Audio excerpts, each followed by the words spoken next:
What's going on, guys, and welcome back to the Drop Top Performance YouTube channel.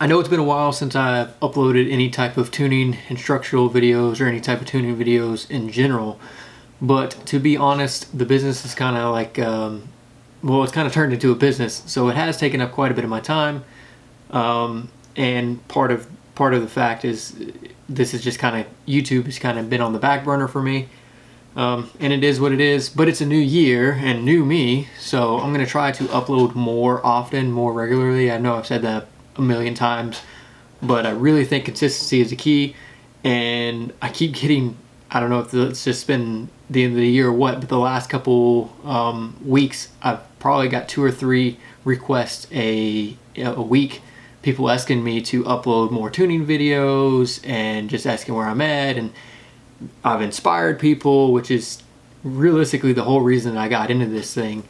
So it's been pretty cool to see you guys reach out to me and kind of figure out where I've been and so on and so forth. But I just want to wish you guys a happy new year, and hopefully we can do more content and, you know, grow even more. We're almost at 3,000 subscribers, which is absolutely nuts to me, because when I first started doing this thing, I would have never imagined it would have got this far, let alone the tuning side of it. When I first started, honestly, all it was, you know, I did started doing LS stuff in 2016, and then bought the charger and then taught myself essentially how to tune the thing, just, you know, research and development, and just kind of trial and error is realistically all it was. And it got to the point to where now, you know, I'm doing 4 or 5 cars and trucks a week. So that's pretty awesome. I do this because I enjoy it. I'm passionate about it. My main gig is the Army. You guys already know that. So I do this just for fun. Now, with that being said, today's video is going to be a little different than usual. And this isn't a knock towards any business or any performance shop or tuning or whatever, because if anybody tells you they know everything when it comes to tuning, they're lying to you.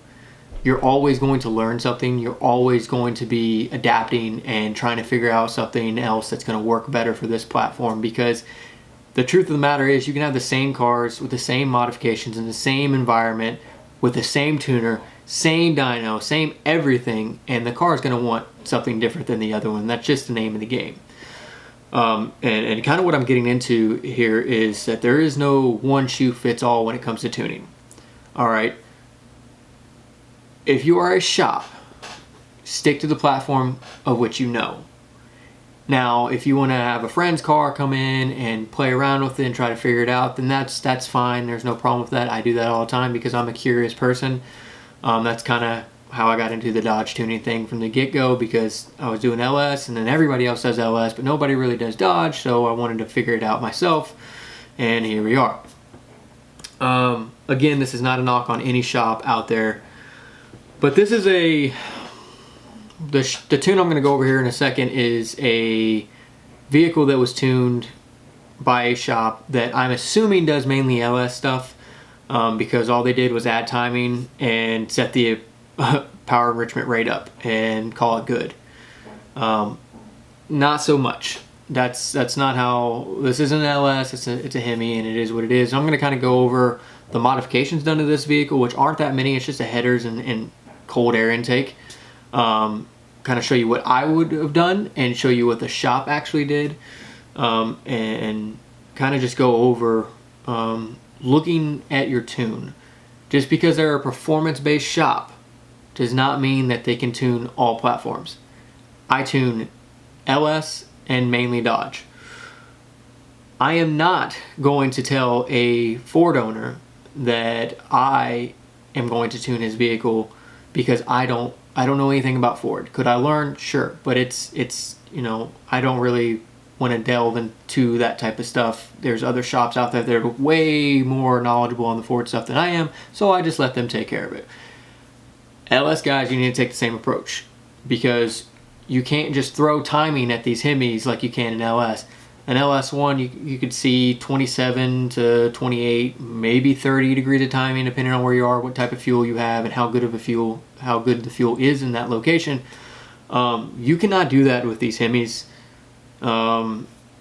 Maybe there's other tuners that are going to tell me I'm wrong, but I usually, on a naturally aspirated with 93, 21, 22 degrees up top is going to be about the most that I'm going to run. And that's just trial and error and figuring out what works for that specific vehicle, because it could want only 18 degrees of timing. It just kind of depends on a lot of variables. And I just want to set this clear. When it comes to Dodge tuning, I am not the end-all be-all. I am learning every time that I touch a vehicle. I'm going to continue to learn, whether I do this for the next 2 years or the next 30 years. I'm going to learn every single time that I get hooked up to a car. It's just the name of the game when it comes to tuning. I am not the best Mopar tuner out there.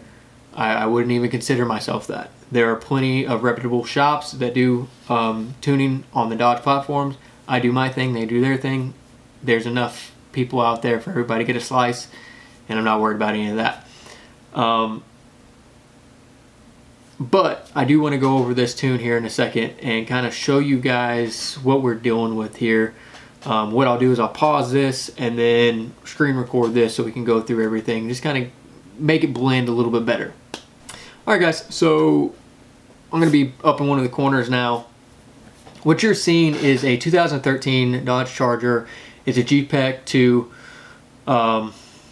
ECU. It's just a 5.7 NAG1 car. You know, the 2011 to 2014 body style. And this gentleman reached out to me saying, hey, I'm having a bunch of issues with the car lurching, and when I go to take off, it'll kind of sputter and then it'll come on. He's just having a bunch of issues. He got it tuned in a shop.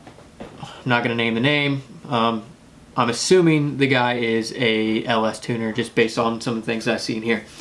So let's go ahead and start looking into it.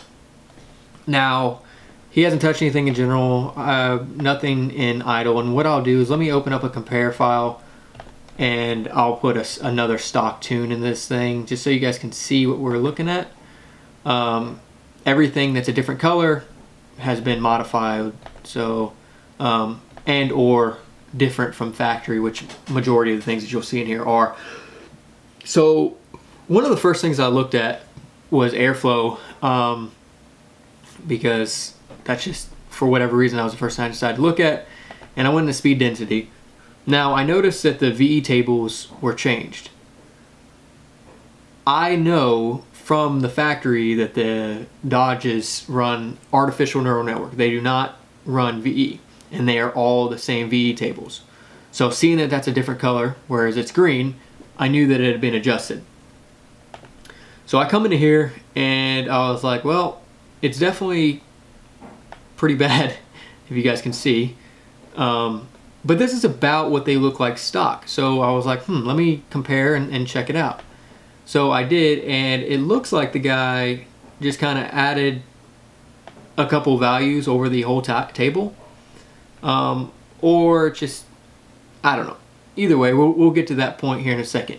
This is a bad VE table. You do not want to run this VE. This car will not run, and if it does, it's going to run like absolute dog crap. This is going to want to be all smoothed out, and that'll be another topic for another video. So I saw this, and it instantly threw up some red flags, because a bolt-on Dodge, there's no need to get away from artificial neural network. Artificial neural network is there for a reason. It is going to make that car run as best as it can. So you should not have to touch the VE table. I only switch it if it's for boost or heads cam stuff, just because I like to have control over the VE. Electric throttle's fine. You know, he changed, I think he changed the rate, the max demanded throttle. Yeah, so he changed it a little bit. Nothing too crazy, nothing, you know, I would have played with a little bit more. He didn't touch anything with variable cam, which is fine, whatever. But this was the red flag, and as soon as I saw the speed density tab being played with and the VE being changed, I immediately went to neural network. I didn't even look at these other ones. And as you can see here, neural network is disabled, which you don't want to do on a bolt-on vehicle. There's no need for it. It's just going to run like crap unless you take time to go through the VE, which, you know, again, bolt-on vehicles you don't need to do. Exhaust doesn't matter. Startup injection pulse width, that's might be something from factory. I don't particularly think that he played with that any. I wouldn't have. Yeah, I mean, it's a little bit, but it could just be based on where they are and relations to the shop and stuff. This was another red flag for me. This car has long tube headers. With the long tube header stuff, you want to go into this transport delay, and these are your O2 sensors. And this is essentially you telling the ECU, like, hey, we have changed the location of the O2 bungs. So instead of it coming right off the collector off of the manifolds, it is now another, let's say, 6 to 8 inches down because it's got long tube headers now. So this has not been changed. So I was like, okay, that's interesting. And I asked the guy, are you getting any cells, check engine lights? And he said no. So my gear started going, and we'll get to that in a second. But here's the thing that made me realize that this was more than likely a DA or a LS tuner. He came into enrichment rate, and he doubled the enrichment. I think these things are at 5 from the factory. Yeah, so 0.5, and he doubled it to 10, and he took out the delay for enrichment. He played with air charge. I don't know what he did to air charge. He adjusted it. Yeah, whatever. It is what it is. And then temperature control. Let's see. Yep. So he didn't max these out for the headers. And he raised the RPM a couple hundred, which is, you know, whatever. I would do the same thing. He did disable MDS, which is cool because that's a good thing to get rid of. And then spark. This is a no-no, guys. When you're tuning a vehicle, you should not jump straight to sharp. You should not jump straight to spark and just throw timing at it. And that's exactly what this guy did. And again, this is what makes me think that it's some type of LS guy, because these things love spark, which he's relatively safe in the spark aspect of it, of how much you put in there. But it's just the idea of just copying the entire table and adding 3, 4, 5 degrees of timing, and not even. I'm assuming this guy didn't do any data logging, because if he would have done any data logging, he would have noticed that this thing runs like absolute dog crap. So he just added a bunch of, let's see, he added 5 degrees to this entire thing. So he took here, and you can see where he added. So this is half a degree, this is 1.5, 2.5, 3.5, 5.5, and 5 degrees, transitioning from part throttle into wide open throttle.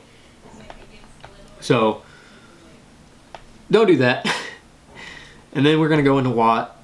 This is, yep, he looks like he added 3 degrees down here, because I think these things are usually at about 16 degrees. So, yep, 16. So let's compare. He added 5 here, and 3.5, and then 3 up top.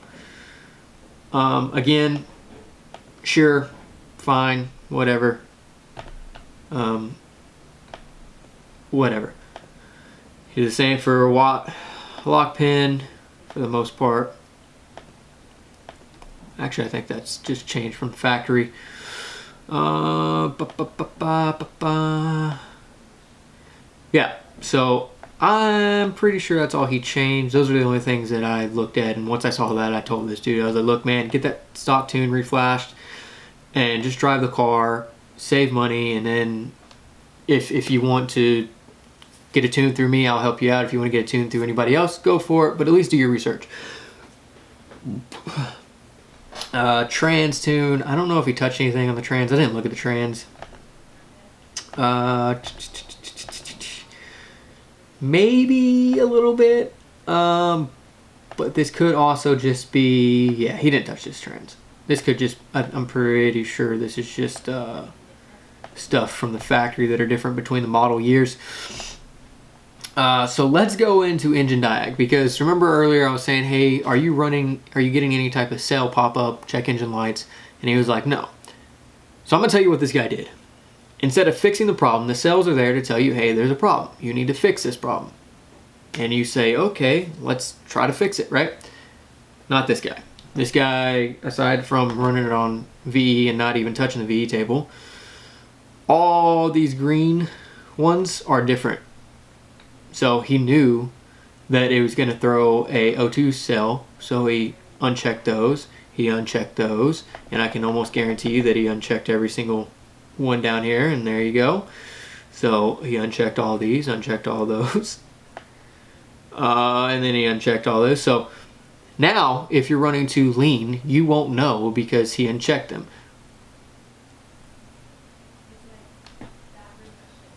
Like, dude, it's just a band-aid over the problem that could potentially get worse. Now, there are cases where you do come in here and you click things off and it is what it is. But not everything.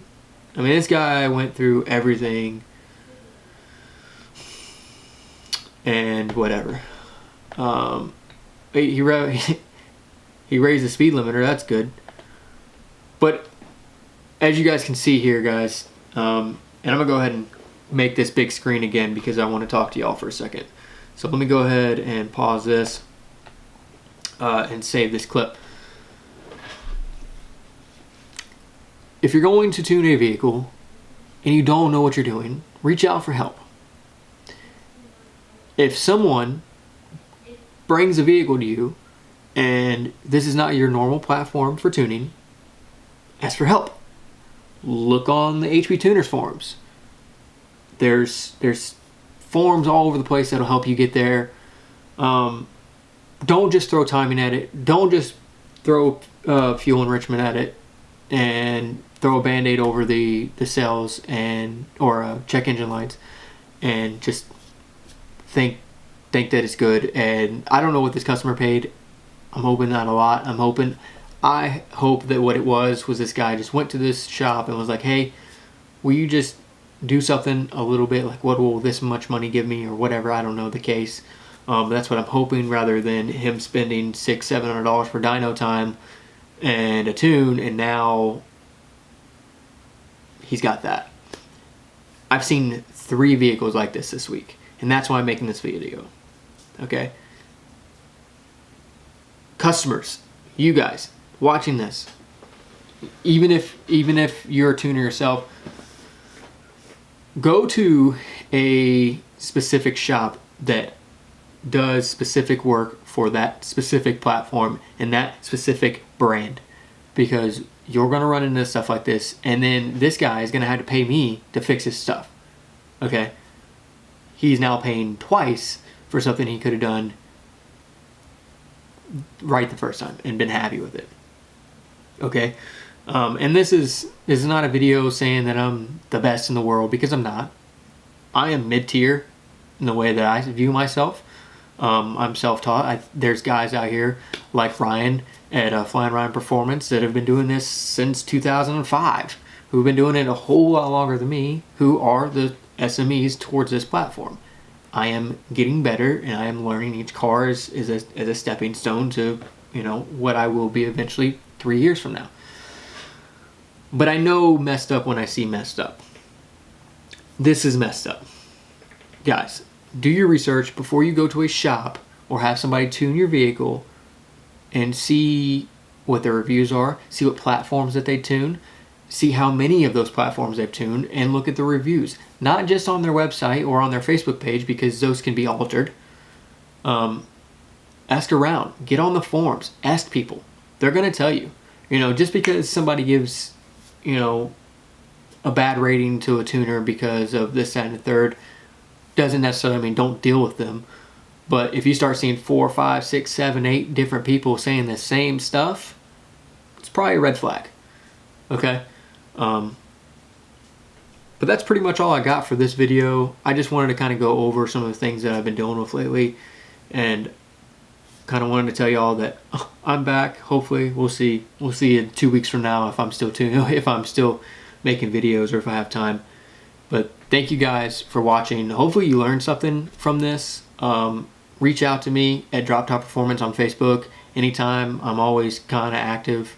There was like a month or so where I got locked out and I couldn't do anything from it, which was really annoying because I had people, I could see the messages coming in, but I couldn't reply back to them and I couldn't like open them. Super annoying, but we got that fixed with Facebook and all that. But guys, thank you for watching, and leave a comment down below what you think about that tune, what you think about my review of that tune, and Happy New Year's, and I hope you guys have a great day. Check you later.